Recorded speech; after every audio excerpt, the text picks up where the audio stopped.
Hello. ചോട്ടാ മുംബൈ എന്ന ചിത്രത്തിൻ്റെ ഇന്ന് മൂന്നാം ദിവസത്തെ കേരള ബോക്സ് ഓഫീസ് കളക്ഷൻ റിപ്പോർട്ടാണ് നമ്മൾ നോക്കാൻ പോകുന്നത്. വീഡിയോയിൽ മുൻപ് വീഡിയോ ലൈക്ക് ചെയ്യുക, ചാനൽ സബ്സ്ക്രൈബ് ചെയ്യുക. ഈ വരുന്ന ജൂൺ മാസം അങ്ങോട്ട് ധാരാളം ചിത്രങ്ങൾ OTT റിലീസ് ചെയ്യും. നമ്മുടെ ചാനൽ ഭാഗം പരിശോധിച്ചാൽ ആ വീഡിയോയ്ക്ക് നിങ്ങൾക്ക് കാണാൻ വേണ്ടി സാധിക്കുന്നതായിരിക്കും. മോഹൻലാൽ, സിദ്ദീഖ്, മണിക്കുട്ടൻ, സായികുമാർ, ഭാവന, കലാഭവൻ മണി, വിനായകൻ എന്നൊക്കെ പ്രധാന കഥാപാത്രങ്ങളായ ചിത്രമായിരുന്നു ചോട്ടാ മുംബൈ.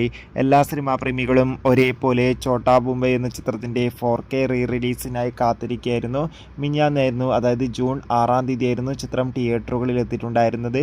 ഇന്ന് മൂന്നാം ദിവസം എത്തുമ്പോഴും ചിത്രത്തിന് മികച്ചൊരു പോസിറ്റീവ് അഭിപ്രായം തന്നെയാണ് പുറത്തുവന്നുകൊണ്ടിരിക്കുന്നത്.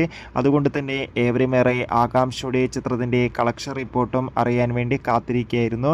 ഫൈനലി ചോട്ടാ മുംബൈ എന്ന ചിത്രത്തിൻ്റെ മൂന്നാം ദിവസത്തെ കേരള ബോക്സ് ഓഫീസ് കളക്ഷൻ റിപ്പോർട്ടും പുറത്തുവന്നിരിക്കുകയാണ്.